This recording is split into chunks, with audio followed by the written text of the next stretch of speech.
Jayo Radha Madhava Kunja Vihari.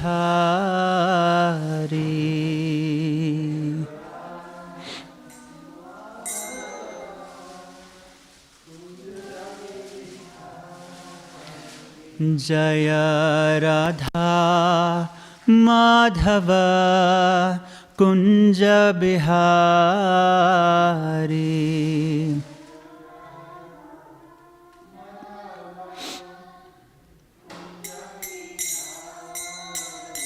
Jaya Gopijana Vallabha Girivaradhari.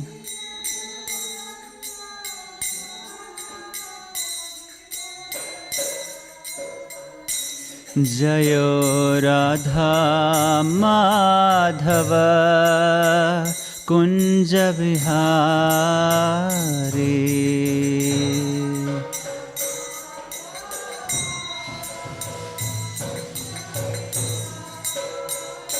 Jaya Gopijana Vallabha Girivaradhari.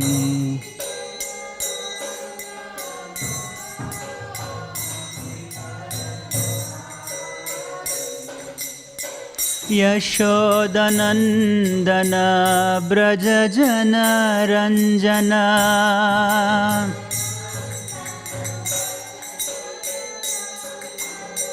Yashodanandana Brajajana Ranjana.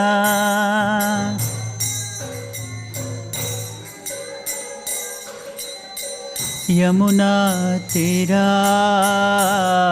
Banachari.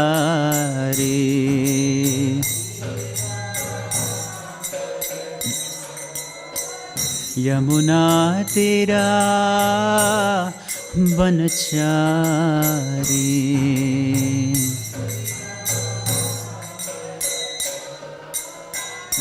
Jayo Radha Madhava Kunja Bihari.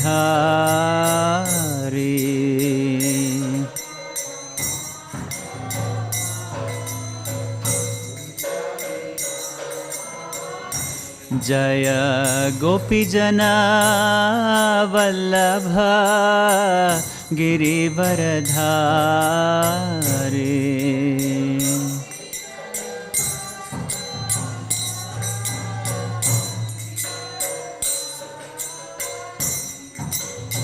Yashodanandana Brajajana Ranjana.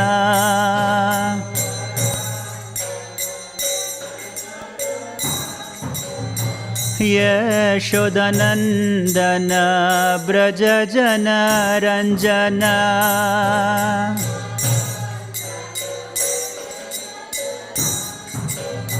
Yamuna Tira Banachari.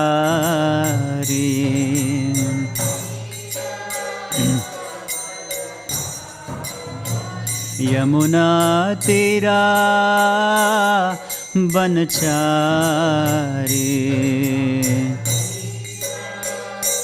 Banachari.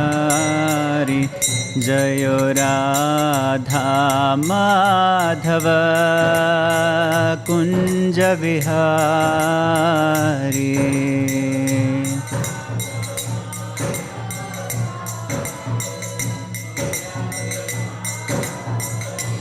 Jayo Radha Madhava Kunja Bihari.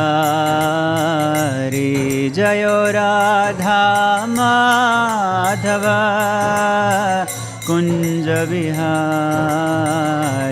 Hare Krishna Hare Krishna Krishna Krishna Hare Hare Hare Rama Hare Rama Rama Rama Hare Hare Hare Krishna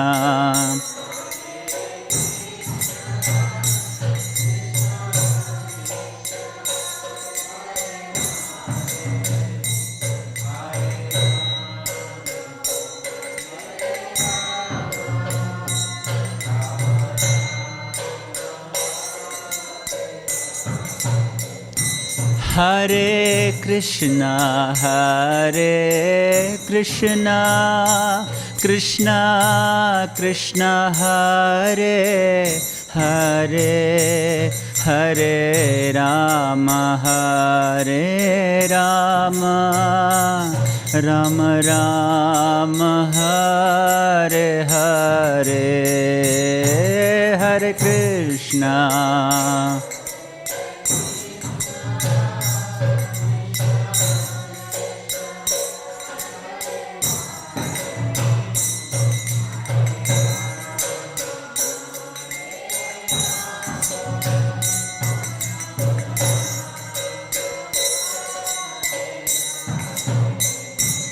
Hare Krishna, Krishna Krishna Hare Hare, Hare Rama, Rama Rama, Hare Hare, Hare Krishna.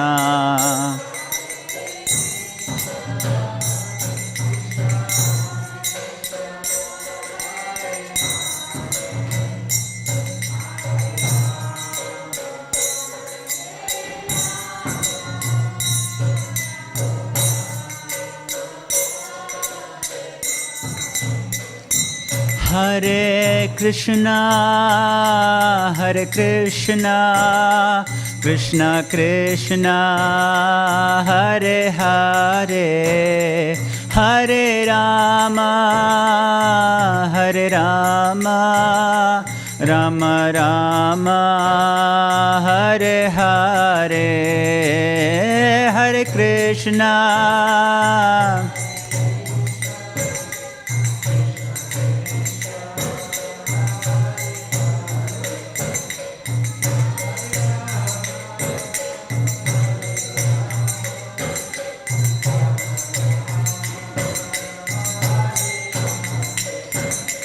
Hare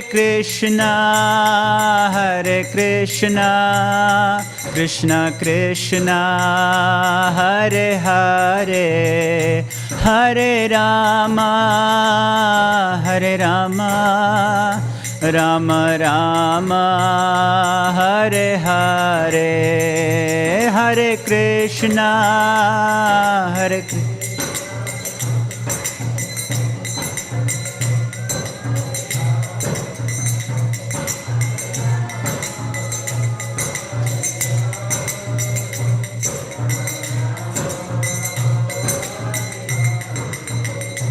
Hare Krishna, Krishna Krishna, Hare Hare, Hare Rama, Rama Rama, Hare Hare, Hare Krishna, Krishna Krishna, Hare Hare, Hare Rama,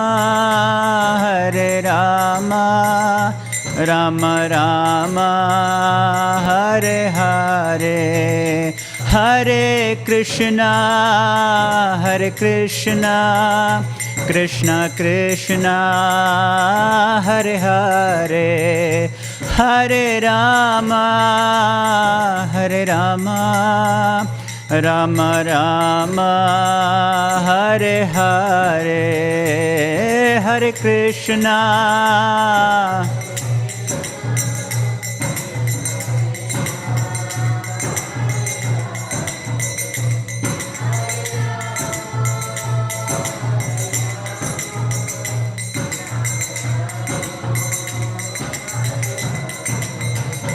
जयो Radha Vallabh Shri Radhe,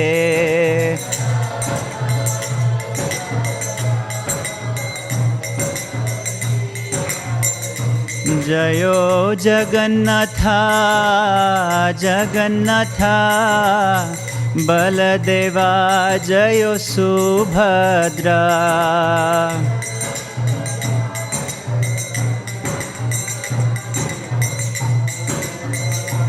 Jayo Subhadra. Gauranitai, Gauranitai, Gauranitai, Jayo Gauranitai.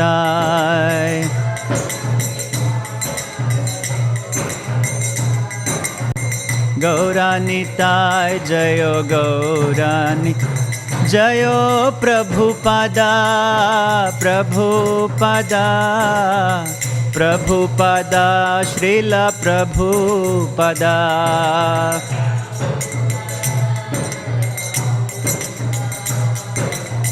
Prabhupada, Srila Prabhupada. Hari Bol, Hari Bol, Hari Bol, Nitai Gaura, Hari Bol.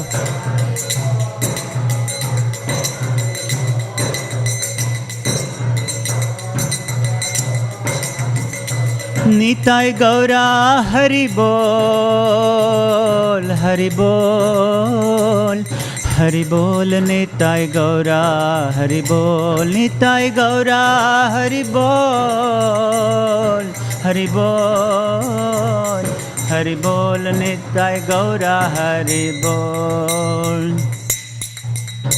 Nitai Gaur Premanande, Hari Hari Bol. Jai Om Vishnupada Paramahamsa Parivichakacharya Ashtotara Shatra Shri Śrīmad His Divine Grace A.C. Bhaktivedanta Swami Srila Prabhupada Ki Jai.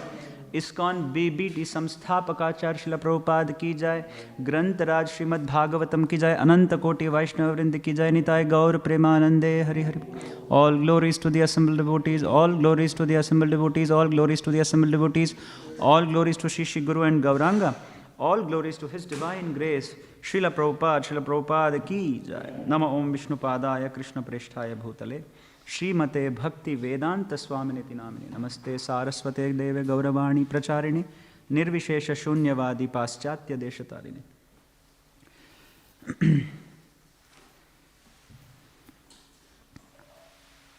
Om Namo Bhagavate Vasudevaya.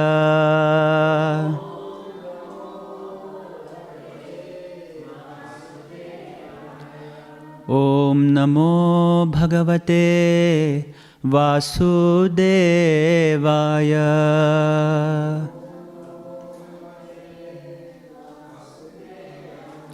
Om Namo Bhagavate Vasudevaya.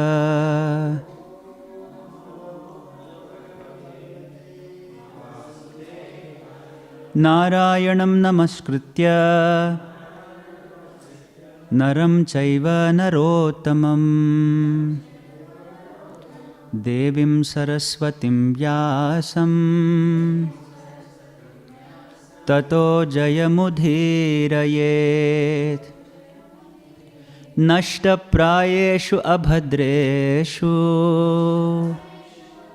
nityam bhagavata sevaya bhagavatiruttama shloke bhaktir bhavati naishtaki. Krishnaya vasudevaya devaki nandanaya cha Nanda Gopakumaraya Govindaya Namo Namaha. Hare Krishna. Welcome all of you for today's discussion of Śrīmad Bhāgavatam. We are reading from Canto 6, Chapter 13, titled as Indra Afflicted by Sinful Reactions. And we have completed 2 verses. We are doing the third today. Shri Raja Uvacha Indrasya nirvriter hetum Shrotum ichhami bho mune Yena sansukhino deva Harer dukkham kuto bhavat. Shri Raja Uvacha Indrasya nirvriter hetum Shrotumicchami bho mune. Yena san sukhino deva. Harer dukkham kuto bhavat. Shri Raja uvacha. Indrasya nirvriter hetum. Shrotumicchami bho mune. Yena san sukhino deva. Harer dukkham kuto bhavat. Prabhuji. Shri Raja uvacha. Indrasya nivriter hetum. Shrotumicchami bho mune. Yena san sukhino deva. Harer dukkham kuto bhavat. Mataji. Shri Raja uvacha. Indrasya nirvriter hetum. Shrotumicchami bho mune. Yena san sukhino deva. Harer dukkham kuto abhavat. Shri Raja uvacha. Indrasya nirvriter hetum. Shrotumicchami bho mune. Yena san sukhino deva. Harer dukkham kuto bhavat. Word to word meanings. Shri Raja uvacha. King Parikshit inquired. Indrasya, of King Indra. Anirvritehe, of the moroseness. Hetum, the reason. Shrotum, to hear. Ichchami, I wish. Bhoho, O my Lord. Mune, O great sage. Shukadeva Goswami. Yena, by which. Asan, were. Sukhinaha, very happy. Devaha, all the demigods. Harehe, of Indra. Dukkham, moroseness. Kutaha, from where. Abhavat, was. Translation and purport by His Divine Grace, Srila Prabhupada ki Jai. Maharaj Parikshit inquired from Shukadev Goswami, O great sage, what was the reason for Indra's unhappiness? I wish to hear about this. When he killed Virtasura, all the demigods were extremely happy. Why then was Indra himself unhappy? Purport. This, of course, is a very intelligent question. When a demon is killed, certainly all the demigods are happy. In this case, however, when all the demigods were happy because of Virtasura's having been killed, Indra was unhappy. Why? It may be suggested that Indra was unhappy because he knew that he had killed a great devotee and a Brahmana. Virtasura outwardly appeared to be a demon, but inwardly he was a great devotee and therefore a great Brahmana. Herein, it is clearly indicated that a person who is not at all demoniac, such as Prahlad Maharaja and Bali Maharaja, may outwardly be a demon or be born in a family of demons. Therefore, in terms of real culture, one should not be considered a demigod or a demon simply according to birth. In his dealings while fighting with Indra, Virtasura proved himself a great devotee of the Supreme Personality of Godhead. Furthermore, as soon as he finished fighting with Indra and was apparently killed, Virtasura was transferred to Vaikuntha Loka to become an associate of Sankarshana. Indra knew this, and therefore he was morose at having killed such a demon who was actually a Vaishnava or a Brahman. A Vaishnava is already a Brahmana, although a Brahmana may not be a Vaishnava. The Padma Purana says, Satkarma nipuno vipro mantra tantra visharadaha avaishnavo gurur nasyat vaishnavasvapacho guruhu. One may be a Brahmana in terms of his culture and family and may be an expert in Vedic knowledge, mantra tantra visharadaha. But if he is not a Vaishnava, he cannot be a guru. This means that an expert Brahmana may not be a Vaishnava, but a Vaishnava is already a Brahmana. A millionaire may very easily possess hundreds and thousands of dollars, but a person with hundreds and thousands of dollars is not necessarily a millionaire. Virtasura was a perfect Vaishnava, and therefore he was also a Brahmana. Om Ajnanatimirandhasya Jnananjanashalakaya Chakshurunmilitam Yena Tasmai Shri Gurave Namaha Shri Chaitanya Manobhishtam Sthapitam Yena Bhutale Swayam Rupa Kadamahyam Dadati Swapadantikam Vandeham Shri Guru Shri Yuta Padakamalam Shri Gurun Vaishna Vamscha Shri Rupam Sagrajatam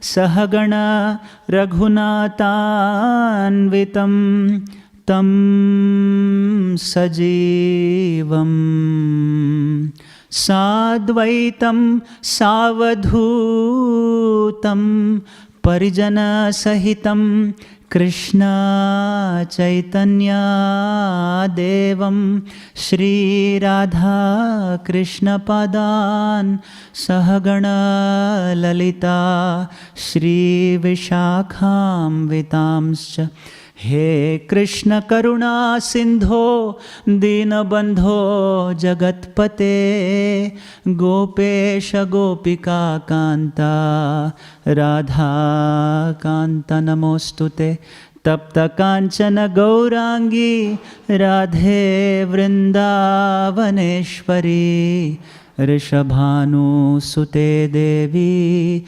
Pranamami Hari Priye Vancha kalpatarubhyascha kripa sindhubhya evacha patitanam pavanebhyo vaishnavebhyo namo namaha Jai Shri Krishna Chaitanya Prabhu Nityananda Shri Advaita Gadadhara Shrivas Adi Gaura Bhakta Vrinda Hare Krishna Krishna Krishna Hare Hare Hare Rama Rama Rama Hare Hare Yontah pravishya mama vacham imam prasuktam sanjeevayathyakhila shaktidhara swadhamna anyamscha hastacharana shravanatvagadin pranan namo bhagavate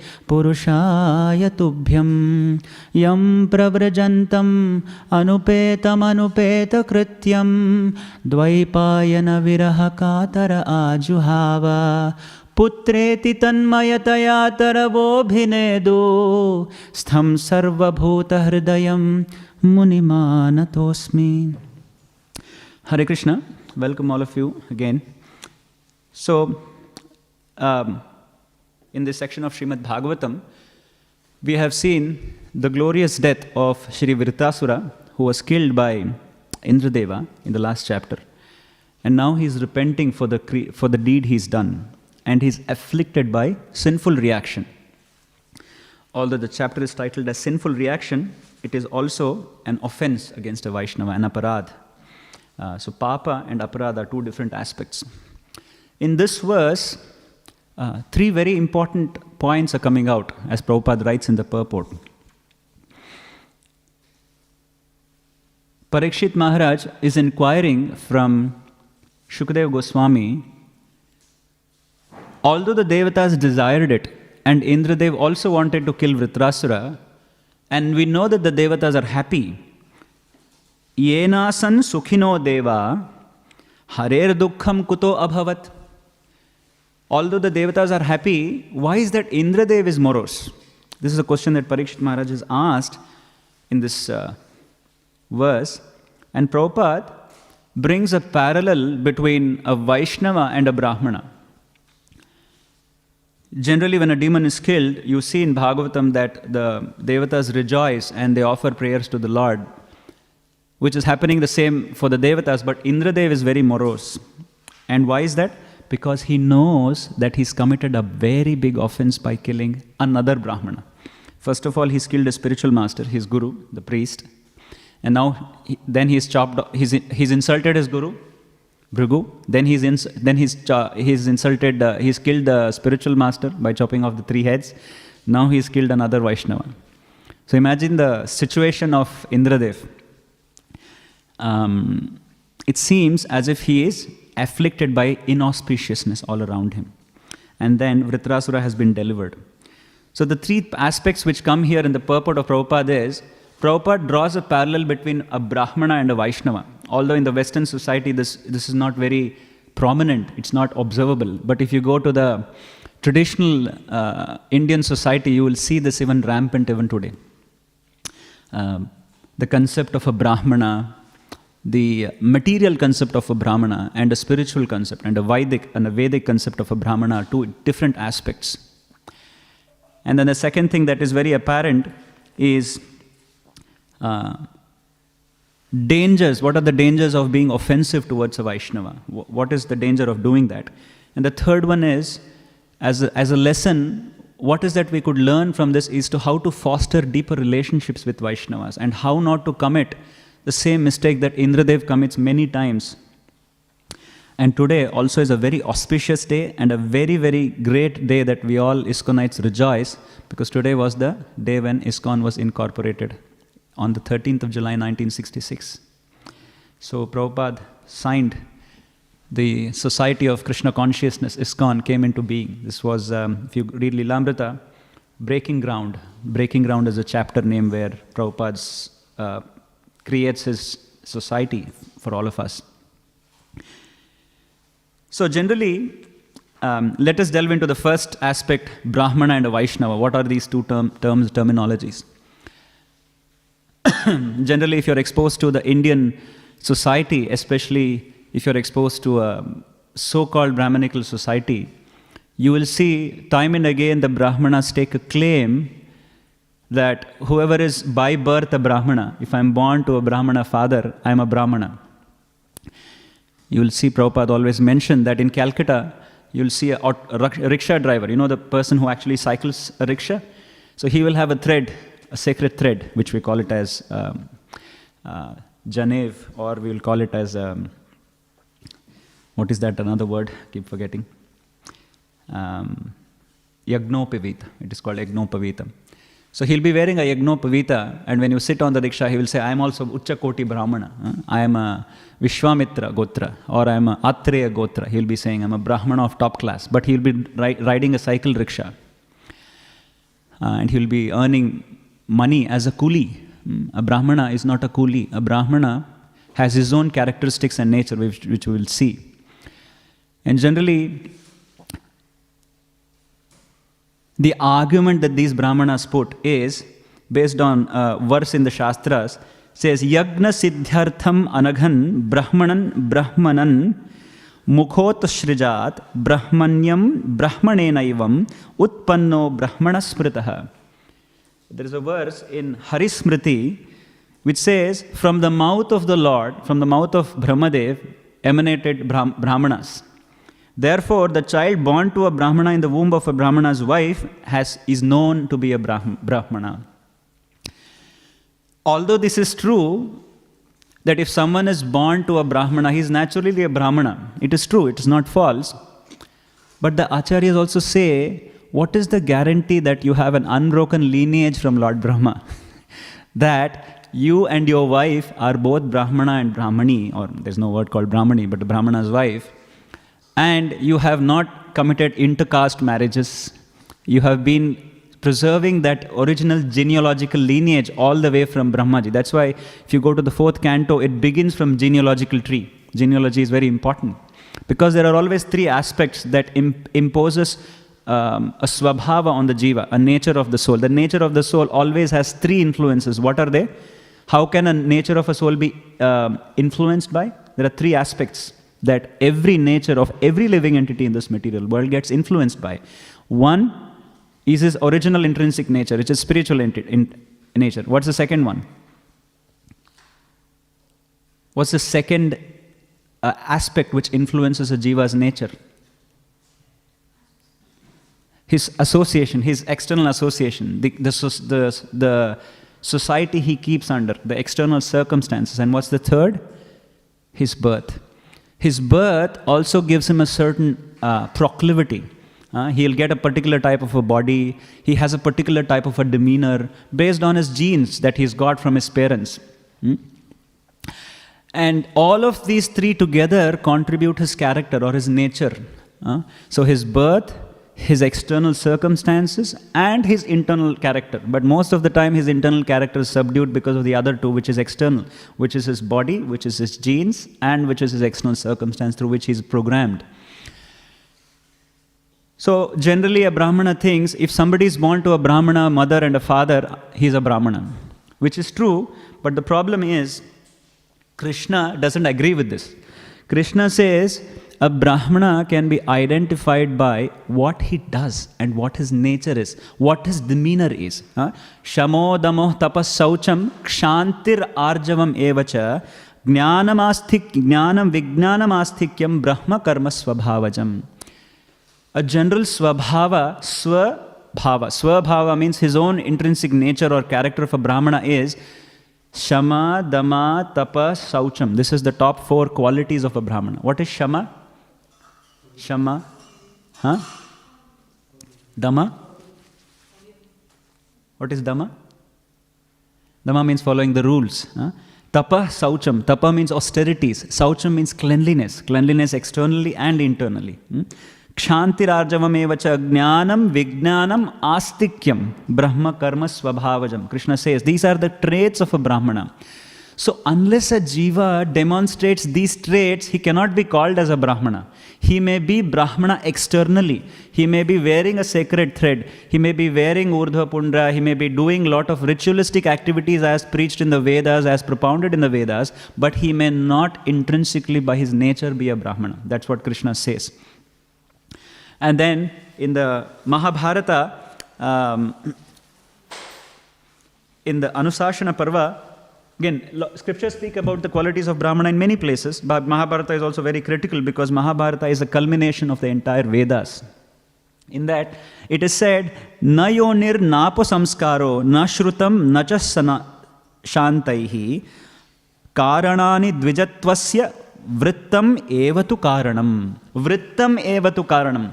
What a Brahmana repeatedly does, that is the only karana with which you can determine who is a Brahmana. Na yonir napi samskaro. Sometimes, there is an argument. If you go through the 12 samskaras, the purificatory ceremonies, then you can become a Brahmana. Sometimes we sit for second initiation. If we sit for second initiation, do we become a Brahmana? Probably not, because that is just a beginning. That's an opportunity created by the spiritual master for us to pave our path towards becoming a Brahmana. But Mahabharata says, the karanani dvijatasya means the reason for becoming a dvija. Dvija means a twice born. So we'll talk about what do you mean by a twice born. Vrittam evatu karanam. Vrittam means neither birth, purificatory ceremonies, nor learning, nor progeny are qualifications of Brahminical status. Only Brahminical conduct is the basis of Brahminical status.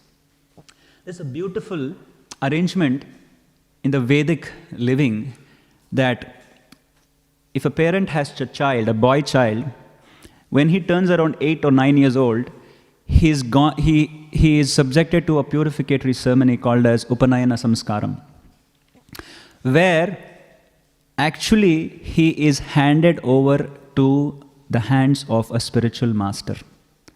This is the actual meaning of Upanayana. Upanayana means a spiritual master comes home, the father hands over the boy to the spiritual master. He actually gets him wedded to the spiritual master. Now my son is your property. And the spiritual master initiates him with the Gayatri and takes him along with him to train him in the Vedic education for the next 12 years. The boy is sent with the spiritual master, and the girl also goes through this initiation ceremony, and that is called as Kanyadanam. If you see, this is the process. The boy, Upanayanam Samskaram, the girl, Kanyadanam. But the girl is given to the husband who is supposed to be the guru and also the husband and the protector of the girl. So this is the tradition of the Vedas, right? And the boy comes back after 12 years after his brahmacharyam and then comes back to Grihastha Ashram or continues his grihastha. This is the arrangement actually. So Mahabharata says, one can only be ascertained as a Brahmana based on Vrittam evatu karanam, by what he repeatedly does, what is his conduct, only then you can assess who is a Brahmana, not by external circumstances. In this case, why it's important is Virtasura was externally a demon, born in a family of a demon. He looked ghastly. He was not looking very handsome and very opulent. He was looking ghastly. And yet, as a conduct, he was very pure and demonstrating the traits of a Brahmana. We saw even in the war, he was instructing as a guru to Indra to say, Aham haretava padaika mula, supatair gunamste. My only reason is, let me focus on the supatehe. Supatehe means the Supreme Lord. So the auspicious Lord. So we could see Virtasura demonstrating the traits and qualities of a Brahmana throughout. Whereas Indradev, although born in a family of Brahmanas, he was not demonstrating those qualities time and again. Time and again he was failing in that. And further Krishna says, Chaturvarnya maya shrishtam gunakarma vibhagashaha tasya kartaram apimam vidya kartaram avyayam.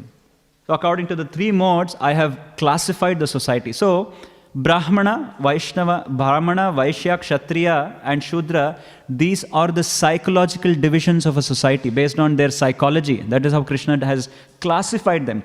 He has not classified them externally, but naturally there are these four classes in the society. In any society, there are always these four classes. So therefore, the argument that the traditional Brahmanas make that I am a Brahmana because I was born in a Brahmana's family is actually not right. I had a friend, I had a school classmate when I was studying in the school, and he was with me from the first grade till the 10th grade. So I've studied together with him. And he had this concept that I am Brahmana, I am a Brahmana. Why? Because I am a Brahmana by birth. Lately, I caught up with him through the arrangement of our, social media. Through social media, somehow we got in touch. And very quickly, he became attracted to the kirtans that I was forwarding him. So then he was texting me, I'm going into ecstasy when I hear Jai Radha Madhav. I'm going into ecstasy when I hear the kirtans, etc., etc. Then a lot of schoolmates joined together in a Facebook chat, and then for some reason I just sent a verse about you're not the body, you're a spirit soul. And the next, what followed after that is rejections after rejections. So my friend started preaching to me, why are you posting these verses in Facebook? I said, that is because I want all of my friends to become aware of that they're not the body.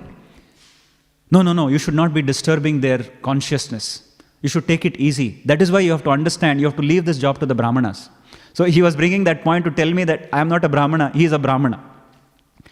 Then I said, look, Shastras say, Chaturvarnya maya shrishtam, he does not say anywhere that Brahmana is by birth. I'm also trying to become a Brahmana. I don't claim I'm a Brahmana, but I'm trying to become one because it's the purpose of Srila Prabhupada's society.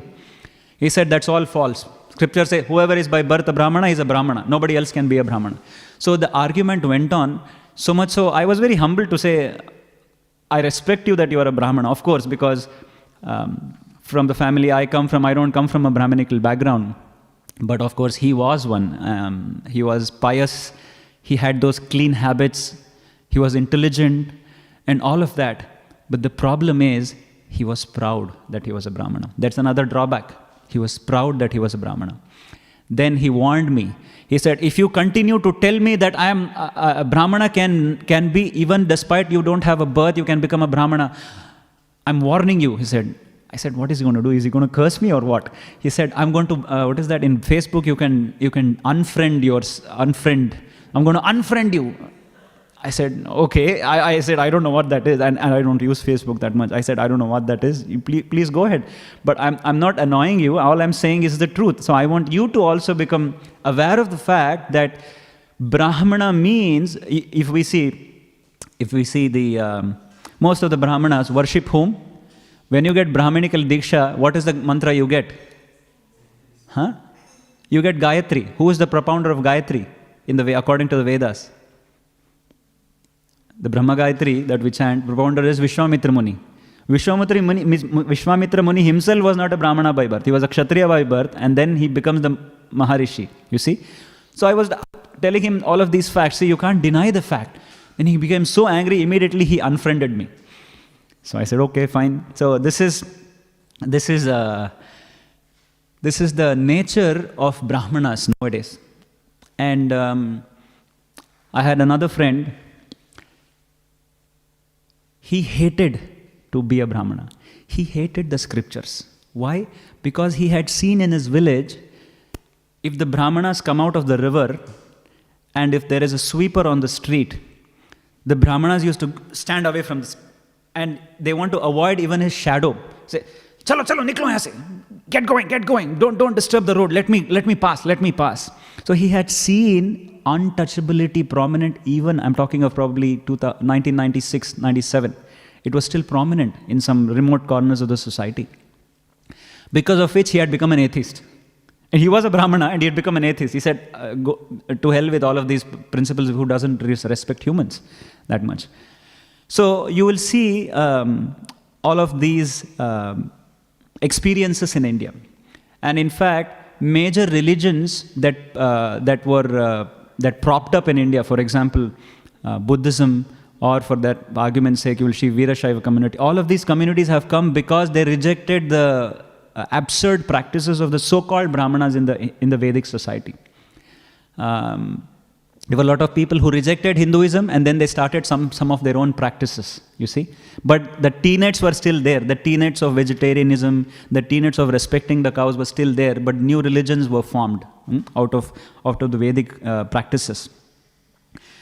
So then what is the difference between a Brahmana and a Vaishnava? So we have to understand what is the difference. In fact, the concept of Brahmana by birth is so much into the minds of the devotee. I mean, in the people, that a devotee took a devotee in India took a Western devotee to his house in the southern part of India. He took him for lunch. And the reason he invited him for lunch was, he of course was a Vaishnava by birth, but these people did not respect ISKCON, because they thought ISKCON is for Mlechas. Yeah, ISKCON is good because they are training the Mlechas to become good. But we are born from birth, we are Brahmanas. So they had this concept. So this devotee took a Western bodied devotee to his house so that his family can become a little more devoted to Krishna. So they had lunch, and his sister was so much impressed. And after all the meeting, and he asked his sister, how was it? Did you meet John, and how do you feel about John Prabhu? She said, it's wonderful. It's good. It's good that he's practicing all of that. Good. ISKCON is doing good work. But he said, yeah, but what about you? Why are you not getting transformed? He said, no, we are Vaishnavas by birth. We know what to do. You see? But the habit of drinking coffee and tea, eating cereal in the morning, shop-bought cereals, these practices have not changed. But they will claim themselves to be a Vaishnava by birth, you see. So these concepts are also being carried on even today, many times in the society.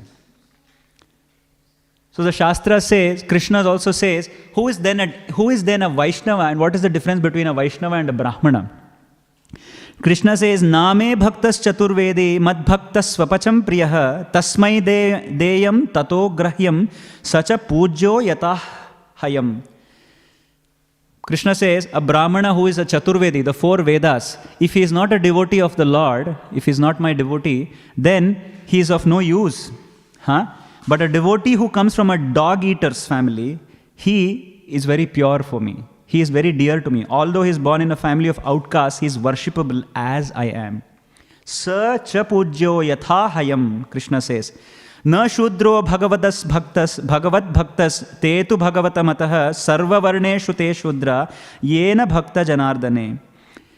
Krishna says, a devotee is never to be considered as a Shudra. All the devotees of the Lord should be recognized as Bhagavatas. They are Ucha Koti Brahmanas because the definition of Brahmana means Brahma Janati iti Brahmana. One who knows Brahma, one who knows Supreme Brahman, one who knows Krishna, he is a Brahmana. Otherwise, nobody is a Brahmana.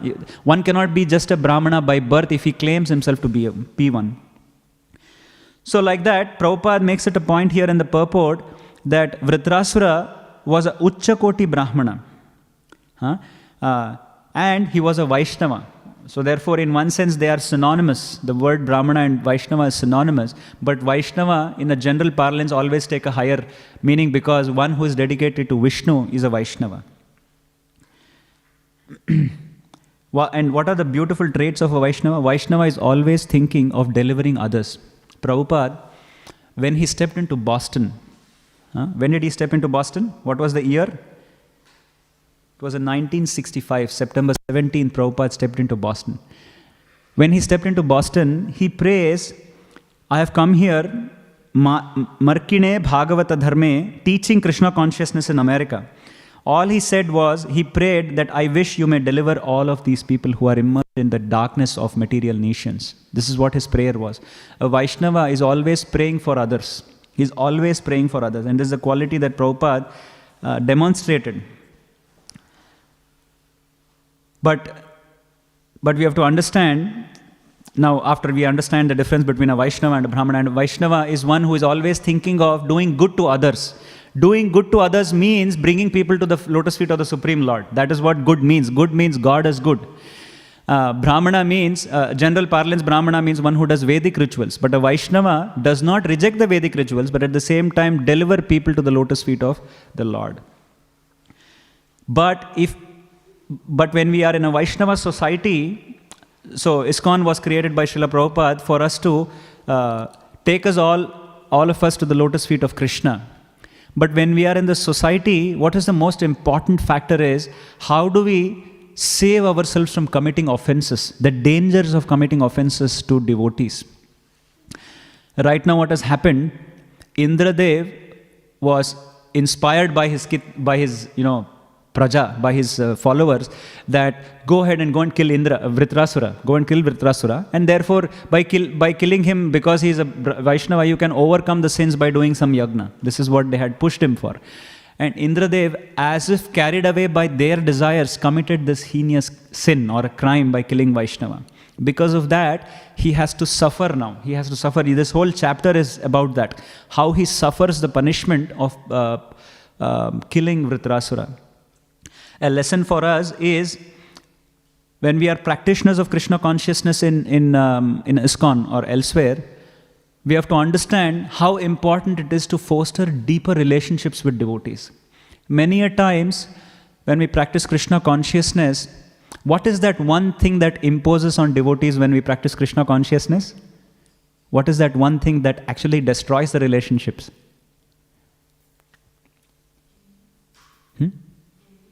Envy. And where does the envy come from? Very important point. Thank you. Envy. Because devotees are naturally non-envious. Dharma projita kaitava paramo nirmatsaranam satam. Devotees means who are non-envious. Non-envious means what? Non-envy means to accept everyone as Krishna's children. Everyone as Krishna. I am a child of Krishna. Everybody is a child of Krishna. We are all Krishna's property.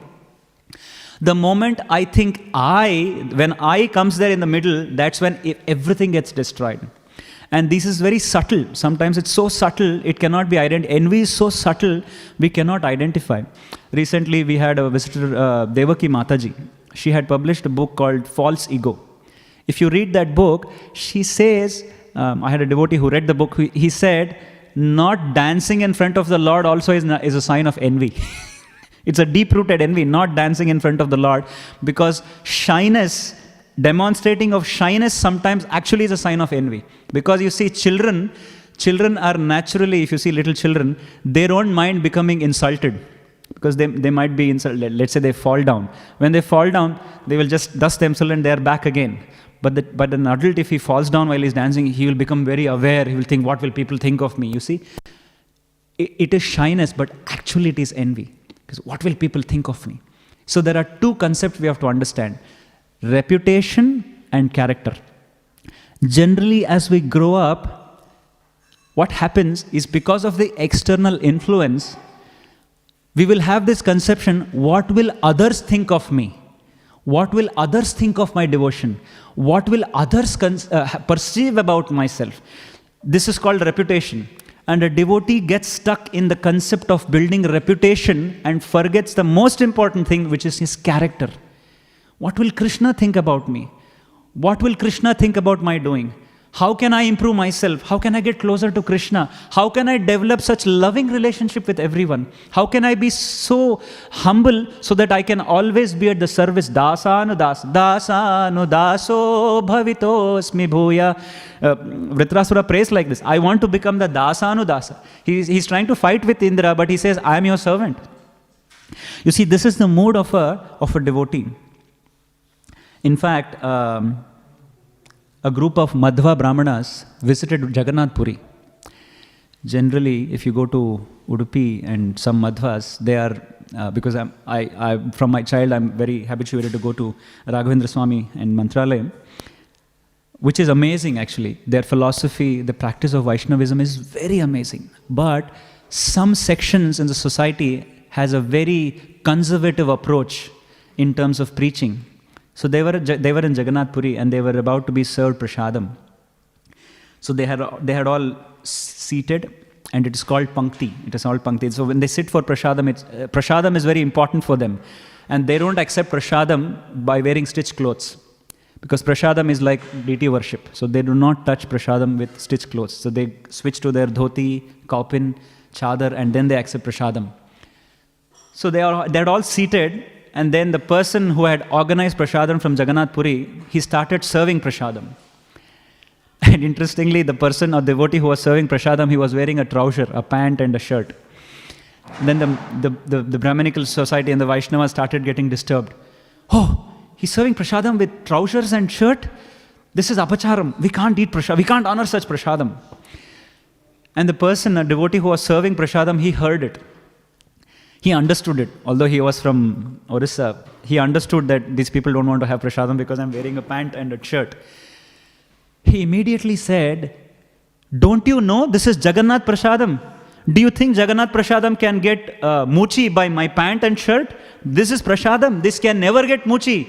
This can never get muchi. Even if somebody, low-class person also touches it, this can never get this can never get impure. So don't insult the prasadam, he said like that. And of course, he was not a trained, very high preacher or anything. He was probably a worker who had transported the prasadam and serving the Vaishnavas. But his mood was so pure that his meditation was, this is Jagannath's prasadam.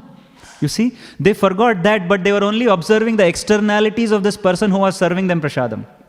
What is he wearing? You see? And then very quickly, a senior Vaishnava in the group said, what an amazing realization.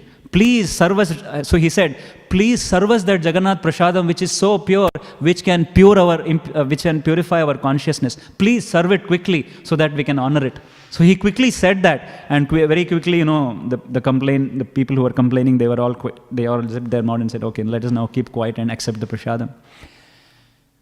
So many a times, it is very important to foster deeper relationship and not be after reputation. You see, this concept of reputation is sometimes as preachers also, when we go out to preach, we usually give our external qualifications to attract newcomers. Say, oh, he is a traveling consultant, he travels around the world and he works in multinational companies. We generally give these designations so that people might get attracted to them and then they can come and hear. This is basically to attract people to come and hear about Krishna. But many a times, we might get attached to those designations. We might get attached. Prabhuji, he's such a nice devotee, Prabhuji. He gives such nice classes. Then I remember someone said this to Radhesham Prabhu, and Radhesham Prabhu said, hang on, don't say that. Don't say he's a nice devotee because he gives nice classes. Don't say that. Don't say he's a nice devotee because he does nice kirtan. He is a nice devotee and he also gives good classes. So it's a very important thing to understand. We should not put, because there might be a devotee who might not ever speak. He might be just cutting potatoes and sabji in the kitchen, and he might be a very, very dear servant of the Supreme Lord. His consciousness might be very advanced consciousness. We saw one disciple of Srila Prabhupada, he was serving in the kitchen of Vrindavan. I don't know if we discussed this a few days ago. He was cooking, he was into the kitchen during times of Mangalarti, and he used to cook, and he used to retire from the kitchen around 11 p.m. in the night. And of course, he used to take rest in between. Many devotees went and complained to Prabhupada, Prabhupada, this person is not chanting his 16 rounds. He's only cooking all the time. So Prabhupada came to the kitchen, and he just observed this devotee. I forgot the devotee's name, my sincere apologies for that.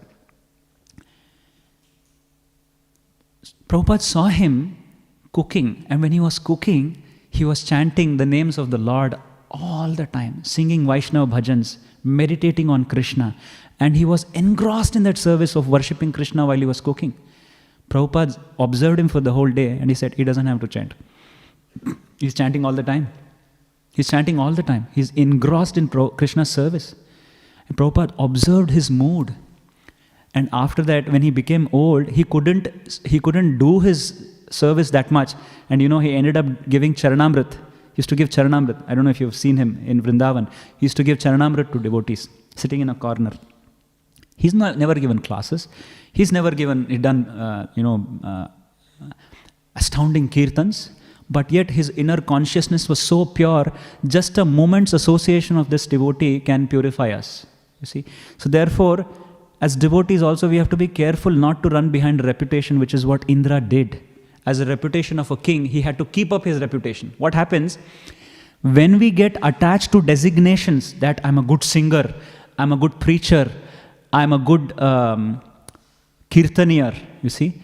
Problem is, then we have to work hard to maintain that reputation. You see? Sarvopadhi vinirmuktam tat paratvena nirmalam hrishikesha hrishikera sevanam bhakti ruchyate.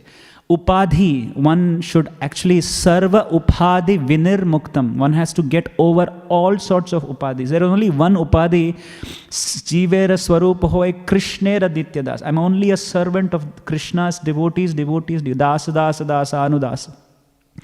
Any other upadhi will bring envy into us. Any other upadhi will engross us in maintaining that upadhi. You see? We will then get very aware, oh, I'm such a good preacher. What will people think if I say something that is stupid? What will people think if I make a mistake in the rag, when I'm singing? What will people think if I don't play the mridanga properly? So therefore, I'm playing very, with a lot of pride. So one has to get rid of this mentality of seeking reputation. Reputation is external. We saw Chitraketu got cursed as a demon in Virtasura, and yet he was not bothered about his reputation. He was only bothered about his inner consciousness. One has to protect that inner consciousness. Otherwise, Indra becomes gullible to the people around him. Because what happens, generally, when people become blind about reputation, then they get carried away with the wave of this people who will glorify them. You see? That's why accepting glorification is very dangerous. We see in the example of Parikshit Maharaj also, Parikshit Maharaj, when he went and put a dead snake on Shamika Rishi, it was just an arrangement of the Lord. If you really observe, it's very practical. Bhagavatam says he became very thirsty, so therefore Shamika Rishi did not welcome him. He put a dead snake. This is just an apparent vision for us. But if you see, the same person who couldn't tolerate thirst could tolerate hunger and thirst for 7 days and 7 nights. How is that possible? Just a few episodes ago, he couldn't tolerate the thirst, but now he's able to sit in Bhagavatam, listening Śrīmad Bhāgavatam for 7 days and 7 nights. So therefore, what it means is he had the capacity, but it was just an arrangement of the Lord. And when he got cursed, he did not delve on his reputation as an emperor of the world. All it was important is he took this as a divine arrangement of Krishna. So this is what the devotees do. So one should work towards building character rather than chasing reputation. This is very important lesson that comes out. I got this point from His Grace, I forget his name, Gopinath-Acharya. What is his Prabhu's name? Gopinath-Acharya Prabhu. Or keep forgetting Prabhu's name. Anyways, so I got the point when I was hearing him actually, that one should not chase reputation, but try to build character within, which is very pleasing to Krishna. With this, I'll just discuss the most important day today, because today was the incorporation of ISKCON in July 1966. Prabhupada, when he stepped into US, United States, this concept, many people complain, one should not institutionalize religion. One should not bring religion into an institution. But many people do not appreciate outside ISKCON, people who are outside ISKCON do not appreciate the divine purpose of ISKCON, actually. Prabhupada had this vision of creating a house, creating an environment, actually creating Vrindavana for people to come and connect to Krishna. ISKCON is the binoculars or the telescope with which we can connect and see Krishna. And the lens in those binoculars is the devotees in ISKCON. So when we connect and serve the devotees of ISKCON, and devotees could be anyone. Devotees could be a newcomer in ISKCON. Devotees could be my peer, anyone. So we have to foster this deeper, very good relationships with the devotees. Very important thing to avoid is prajalpa. Talking about a second devotee when the person is not around. You see, we have to avoid it, except if we are glorifying him. So all of this creeps into our practice of devotional service. Otherwise, devotional service is very easy to break. So Prabhupada established this ISKCON so that one can foster nice relationships and one can get closer to Krishna. So if you see this ISKCON, again I'm picking up from Vraj Bihari Prabhu's lecture. He says ISKCON is like a binoculars with which you can see Krishna and connect with Krishna, and the lens in those binoculars is the devotees in ISKCON. So they are the medium, through whom we can see Krishna. Of course, it is the scriptures, the sadhu, guru, sadhu and shastra, but mainly it is the devotees. Prabhupada had this vision of establishing ISKCON since a long time. Even when he established League of Devotees in Jhansi, even then he had this concept of establishing a society where everybody can meet and connect with Krishna deeply.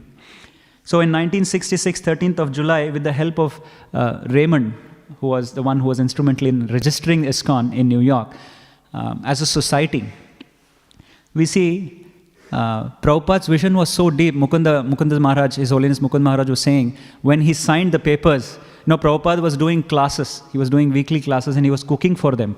And that day, incidentally, he had cooked for 12 devotees, I think. And he had cooked for devotees to come and hear Bhagavad Gita and do chanting. And after that, Raymond comes with the papers. And he says, now who is happy to sign the papers? And he says, yeah, they're all devotees here. They all can sign the papers. So see, Prabhupada had a vision that this ISKCON in the future will have hundreds of temples and thousands of devotees around the world. Although devotees then could not envision this. But Prabhupada said, it's all that is separating those 100 temples and thousands of devotees is a matter of time. Only time is separating them. Otherwise, ISKCON will explode, and which is what exactly happened in the next 11 years. After registering ISKCON, lot of things happened. When devotees used to do Sankirtan in the streets of United States, police used to catch them. And sometimes the devotees used to say, they used to show the registration certificate of ISKCON and they used to say, look, we are a registered society and one of the requirements of this is to spread Krishna consciousness to Sankirtan. So we are just executing the acts of the society and we are a not-to-profit organization. And the cops had to abide by it because they're a registered society and they're saying it's a part of our service to the society which we have to do. So the police could not catch them anymore, you see. It so happened Prabhupada's visa had expired. He was a tourist in the US. 1 year had passed. And just then the first temple president of ISKCON, which was Brahmana and Vaishnava, was made the ISKCON temple president. So Prabhupada made him the temple president. Prabhupada's visa had expired. So he had trained Brahmana and Vaishnava to say, to write to the consulate, and Brahmana and Vaishnava wrote a letter to say, I, the temple president of ISKCON New York, request to extend the visa of His Divine Grace A.C. Bhaktivedanta Srila Prabhupada, who is come here on training purposes to train us how to run these establishments. And I, as a temple president, request you, because we need Prabhupada's guidance and training, and therefore he is our teacher. So we need you to extend. So you see, Prabhupada had established the society, and because of the society, a lot of things had turned around. So many devotees, even those days, could not comprehend what Prabhupada's vision was. It is said that when devotees speak, when devotees such as Prabhupada speak, it so happened in Bhakti Siddhanta Saraswati Thakur once, he was visiting Prayag. This was Saraswati Thakur. When he was visiting Prayag, he always used to say his disciple to make notes. It's very interesting. When Saraswati Thakur used to speak, Saraswati Thakur used to tell his servant to make notes. And then Saraswati Thakur used to refer to those notes which the disciple would have taken. And once a disciple asked, why would you refer whatever you have said? Then Saraswati Thakur used to say, I have not said this. I have not said this. I don't even know what I have said. Krishna was speaking through me. So I want to see what I spoke, because so many times I don't even know what I spoke. So this is the desire of a devotee is always connected with Krishna, and they are just like acting like instruments with which Krishna's desires are flowing through them. So like that, Chaitanya Mahaprabhu's desire of Sarvatra hoibe prachar moranam, Nagaradi gram. Every town and village there will be reverberations of my name. This was Chaitanya Mahaprabhu's desire, and that desire flowed through Srila Prabhupada. What is Srila Prabhupada's pranam mantra? Namo Vishnu Padaya Krishna Preshthaya Bhutale Śrīmate Bhaktivedanta Swami Niti Namine Namaste Saraswate Deve Gauravani Pracharini. Bhakti Siddhanta Saraswati Thakur was the embodiment of Gauravani. He was the embodiment of Gauravani, and who was the distributor of that Gauravani? Srila Prabhupada, our Srila Prabhupada, Bhakti Siddhanta Saraswati, Bhaktivedanta Swami Srila Prabhupada. So he came to distribute Gauravani. Who is Gauravani? Gauravani was his spiritual master. So you see, so Prabhupada's vision was to establish ISKCON and preach the philosophy of Krishna consciousness. Prabhupada initially, this concept of ISKCON was there in Prabhupada, and he also had the acronym coined when they had to establish. He said it should be International Society for Krishna Consciousness. One friend of his in India, he was writing to many friends in India, and he had this concept from many years back, even before he came to US, that he had to establish an international society. One of his friends suggested, Swamiji, you should rename it as International Society for God Consciousness. Prabhupada said, no. God means it's very impersonal. I want to give what Chaitanya Mahaprabhu came to give. In fact, this Tuesday, His Grace Keshav Prabhu was mentioning from his Bhakti Sarvabhauma, our purpose is to get attached to Krishna and Krishna alone. That is the mood of Prabhupada. In fact, many times, if you see, even if you go to Udupi, you do not know, ask them, why did Madhvacharya establish Krishna as his Ishta Devata in Udupi? And not only any Krishna, not Dwarka Krishna, but the cowherd Krishna. He's holding a cowherd stick and standing there. Why the cowherd stick Krishna? Because this is the mood of our Acharya. And that is why you see we are Madhva Gaudiya Sampradaya. Our mood is to worship the absolute truth Krishna, who is a cowherd boy. And this is what Chaitanya Mahaprabhu came to give us, that Vraj Bhumi Krishna. That Vrindavan Krishna, not even Dwarka Krishna. You see, the mood is very subtle and very deep. And that is what Prabhupada came to give us. Krishna Bhakti Rasa Bhavita Matihi Kriyatam Yadi Kutopi Labhyate Tatra Laulyam Api Mulyam Ekalam Janma Koti Sukritair Na Labhyate. This is the verse based on which Prabhupada established ISKCON. Krishna Bhakti Rasa Bhavita Matihi. Krishna Bhavamrita Sangh. ISKCON was established based on this mood. Prabhupada, even after 10 years of establishing ISKCON, he was continuously reiterating the purpose of ISKCON. Actually, it is even today very mysterious and mystical. What is this ISKCON? What is the purpose of ISKCON? Lot of people around the world has love-hate relationship with ISKCON. Many people hate ISKCON also. Many people love ISKCON also. We had a Bhaktivriksha member. He started coming to our classes. After a few classes, he stopped coming. So I said, Prabhuji, why you stopped coming? Then he said, my father from India called me. He said, I told him I'm going to Bhagavad Gita classes. Then he said, where? I said, I'm going to ISKCON. My father said, you go to temple, but don't go and hear from ISKCON devotees. Don't go and hear Bhagavad Gita from ISKCON people. I said, why did he say that?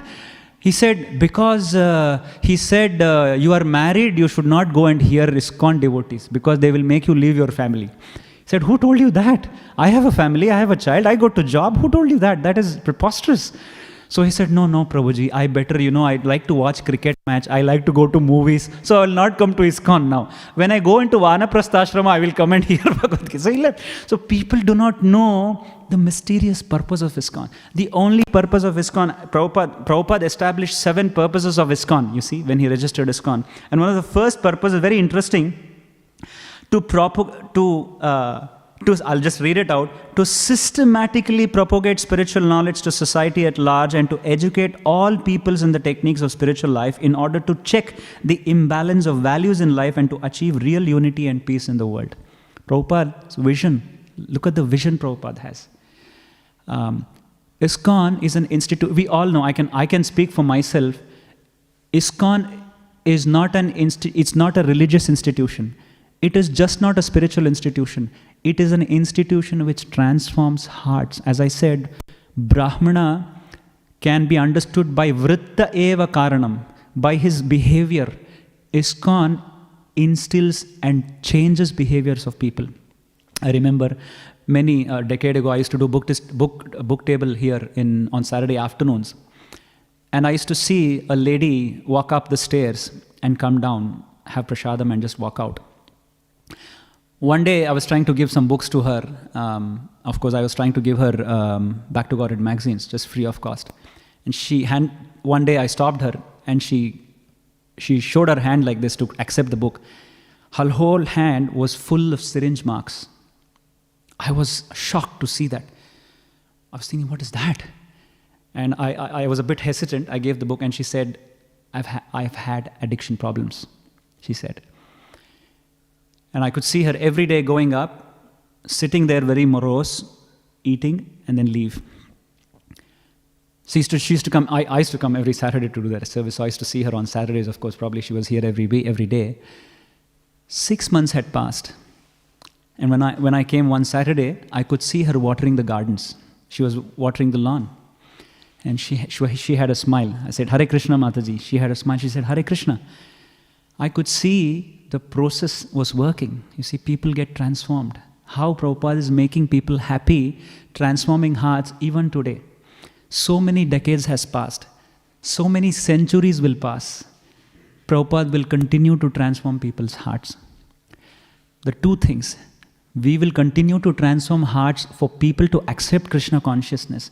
But once we accept Krishna consciousness, we should continue the transformation of the heart so that our heart is bereft of the envy that we foster inside, so that we can become closer and closer to Krishna. So this is one of the primary purposes of ISKCON. It's a very scientific movement which is ordained by Chaitanya Mahaprabhu. And in fact, if we have Sauhard means, Krishna says, Suhridam sarva bhutanam. He's saying, Suhrit, see, friend, English has one word, friend, mate. In Sanskritam, friend has many, Suhrit means the highest friend, you see. Suhrit is just not a friend. Suhrit means is a well-wisher, you see, a well-wishing friend. Like that, a devotee also should be a Suhrit of all devotees. Suhrit means a well-wisher. Even if it is discomforting for me, I should be well-wishing for someone else. This is the highest. I know one devotee who exactly thinks like that. And we are very fortunate to have devotees like that in Melbourne, who is always going beyond their in discomfort to give or to help other devotees. Always. We are very fortunate to be in ISKCON Melbourne, Hare Krishna Melbourne, under the guidance of His Grace Anirudh Prabhu, that we are always such a wonderful congregation. I was in Mayapur a few months ago. There's a devotee living there for the last 12 years. He told me he tours around the world and he visits many ISKCON temples. And he's been living in Mayapur for the last 12 years. He says, I'm very jealous that I left Melbourne temple Because the congregation of Melbourne, you will never find it around the world. Nowhere in the world you'll find a congregation like Melbourne. These were his words. This is not a word coming out from a person who is just living in Mayapur. This is a devotee who was living here, who has toured around the world, who knows many temples around the world, and he speaks to devotees and he says, Melbourne temple is very unique. So therefore, we are in a very fortunate position in ISKCON, especially ISKCON Melbourne, Hare Krishna Melbourne, that we have to become pure, we have to become suhrit, ever well-wishing dear devotees, and foster deeper relationship between us, so that we can continue this movement that Prabhupada established as ISKCON, so that in the coming years of 10,000 years of this establishment, that we can flood the world with Krishna consciousness, while simultaneously flooding our hearts with Krishna consciousness. So with this, I'll stop here. If you all can, go to the internet and look at the certificate that was published in 1966, 13th of July, which was established when ISKCON got established. And it's a very nice certificate, which you will see signatures of a lot of devotees under that. So I'll stop here. And whatever I've said is just a repetition from what I've heard from devotees and senior devotees. I can only say, I'm not boasting, but ISKCON has transformed my life. I can see what a danav, what a demon I was before. Not that I'm not a less demon now, but the propensities of demon has reduced. I can see that. 2 times I think before my demoniac nature comes out. There is a filter that is applied now to say, no, stop that behavior, you see. At least that transformation has happened. So I can see if I have begun to become a devotee, anybody in this world can become a devotee. So that is the mystical influence that ISKCON has. You will see many caste brahmanas, even Pithadikaris, I don't know what you mean by Pithadikaris in English, great revered saints outside ISKCON insult ISKCON. Recently, one very famous Acharya said, ISKCON is doing a very wrong thing by giving Gayatri Mantra to mlechas. They shouldn't be giving Gayatri Mantra to mlechas. They are playing with the Vedas. They should not be giving Gayatri Mantras. Why? He has a concept that Brahmanas means by birth, you see. So all of these concoctions are there, but ISKCON is preaching pure Krishna conscious philosophy. Prabhupada writes in the second guidance in ISKCON to propagate a consciousness of Krishna as it is revealed in the Bhagavad Gita and Śrīmad Bhāgavatam, as it is. So this is the purpose of ISKCON. With this, I can only say that ISKCON continues to transform, and ISKCON is transforming, and ISKCON will transform. And a practical example is our own lives can be a practical example, and we can reflect upon our own consciousness of our own journey in Krishna consciousness. So I'll stop here, and thank you very much. And I pray and I seek prayers from all Vaishnavas so that I can follow in the footsteps of the Acharyas and the devotees to flood my heart and everyone's heart in the service of Krishna, Guru, Sadhu and Shastra. Thank you, everyone. Any questions or comments? Yes, Savior. Always.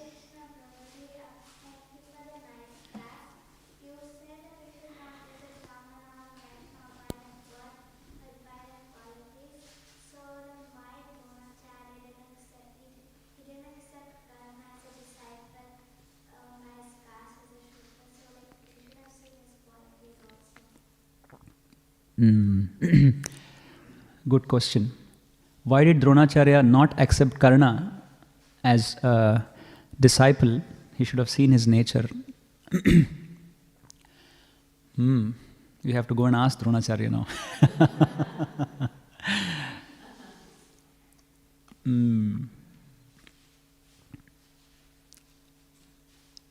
Dronacharya, there were many reasons again. If you see Mahabharata, the first reason is Dronacharya made many mistakes, you see. He taught his own son, which he was not supposed to. If he was a Brahmana, he was not supposed to teach Ashwatthama. But he taught his son, but not Karna. First thing. Second thing is Karna also, we might think Karna was not a Uchakoti Kshatriya. If you see, Karna in his previous life was whom? He was an Asura. Karna is an Asura. People only think Karna is Danashur Karna, but Karna is an Asura in his previous life. Although he He had the amsha of Surya Deva in this life, but in his previous life he was a Karna. Karna was an Asura. So therefore, in one sense, he was not entitled to get trained under Dronacharya. First thing. Second thing, but he got training from whom? Because Dronacharya rejected him, he got training from Parashuram. So was Dronacharya more helpful to him or not? See that perspective. He got training from his own superior, Parashuram, right? From the Lord himself. Parashuram is the Supreme Lord himself. Yeah, Dronacharya's guru. So one higher up. So in that sense, you can see like that. But there is another interesting episode. Have you heard of Satyakama and Jabala? Satyakama Jabala. There is an episode in the Vedas where a boy goes and asks his spiritual master, I want to get trained as a brahmachari. But he says, who are you? Give me your gotra. He says, I don't know which gotra. Then he asks his mother. His mother says, I am Jabala. I am a maid servant. I used to work for many kshatriyas and I don't even know who your father is. Go and tell your guru that. He goes and tells, my mother says, she's a maid servant. She begotten me by someone who she doesn't know. So therefore, I am just the son of a maid servant Jabala. So I am Satyakama Jabala. The moment he says that, his guru says, you are a Brahmana. Because only a Brahmana has the courage to speak the truth. And speak the truth fearlessly. This is the trait of a Brahmana. And a Brahmana can only identify a Brahmana. And a true Brahmana only can identify a true Brahmana. So the guru said, no other person can speak a truth like this. So therefore you must be a Brahmana. You see, by nature. So you are a Brahmana's son. So therefore I can train you as a brahmachari. But what did Karna do? Karna lied. Yeah. So therefore he was not eligible. So therefore he got cursed. So like that. Does it make sense? So it's a good question and thank you for your wonderful questions. Any more questions? So it's time up. We'll stop here. Grantaraj Śrīmad Bhāgavatam ki jai, Srila Prabhupada ki jai. ISKCON Samsthapaka Acharya Srila Prabhupada ki jai. Nitai Gaur Premanande. Hari Hari Bol.